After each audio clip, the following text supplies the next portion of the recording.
Well, Scott, are we gonna make our way to Road 96? Cause this is a dangerous, dangerous path.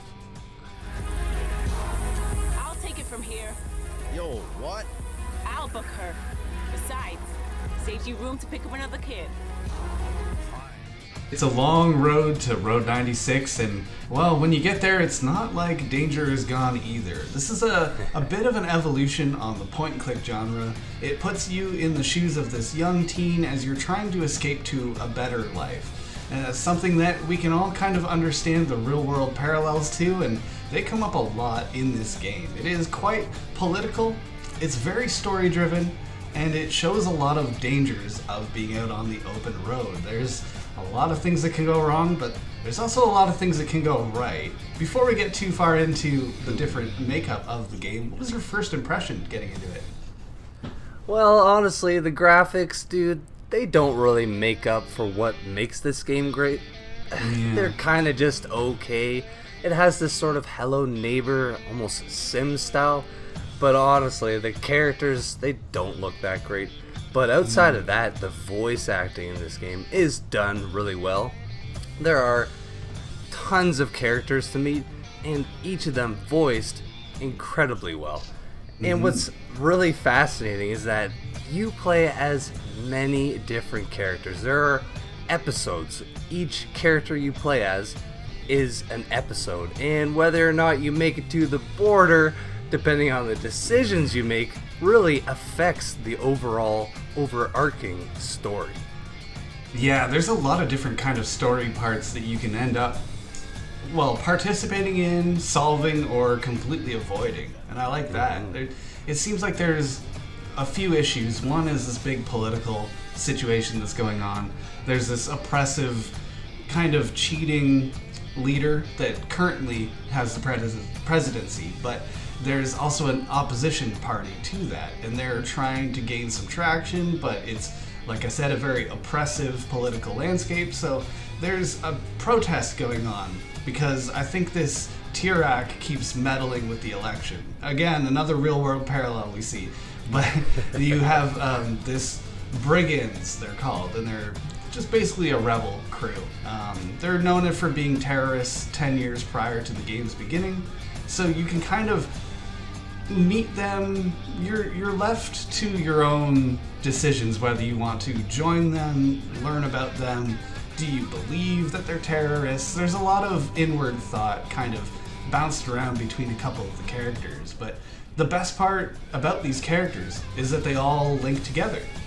You are one of these kind of missing teens as you're going to the border, and you come across, well, posters of yourself missing. That's interesting, but it also shows you that there's 6 teens total in this little escape, and you will meet several of them on the way through. So you might go through and pick one character, and then you meet, hey, here's Zoe, and it gives you her background. Her parents are who, and her reason for escaping is this, and you can help her, or, well, you can help get her arrested too. There's a lot of different agency in how you can interact with the world, and I think that's the big leading part. You mentioned the graphics aren't very good, and I agree. I think it's satisfactory, but not incredibly detailed. There was one instance where I was actually really impressed, and we just talked about this before recording here, but I'm speaking with this policewoman, and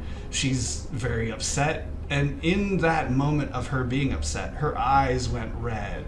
You could see that she was welling up with tears, and that's quite impressive for the kind of Hello Neighbor detail we have.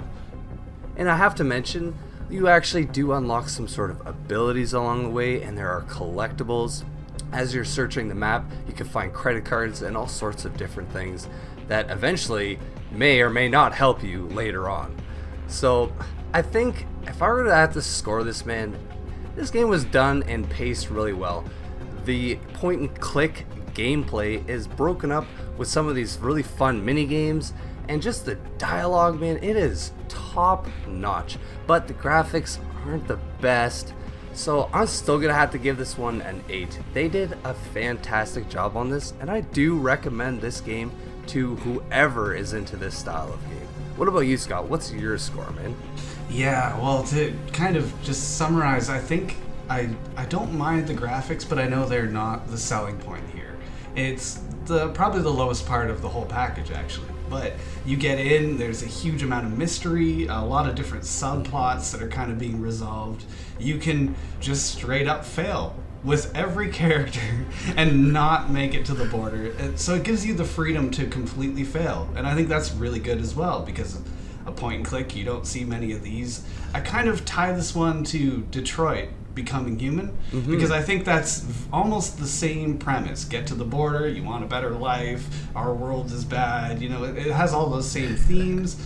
But when it comes to this game, the characters really sell it.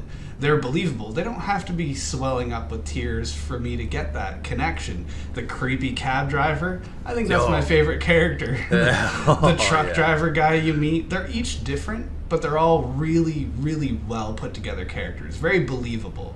You get pulled into this world very quickly, and, well, there's almost not enough game for me to get my satisfaction, but that's a good sign of a good game. I want to see where this goes. Is there going to be a Road 97? Maybe not. But I really like this game. I'm going to give this an 8 as well. I think it's only missing a little bit in terms of, well, the speed and some of the highlights on screen. Sometimes it's not obvious where to go or how to progress the minigame, but these are kind of nitpicks on top of what is a really good package.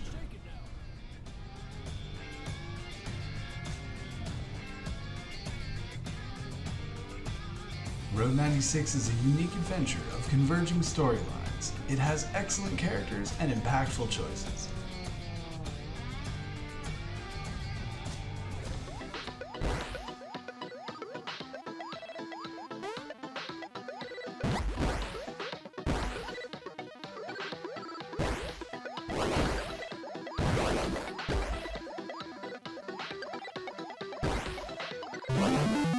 So, what do you think?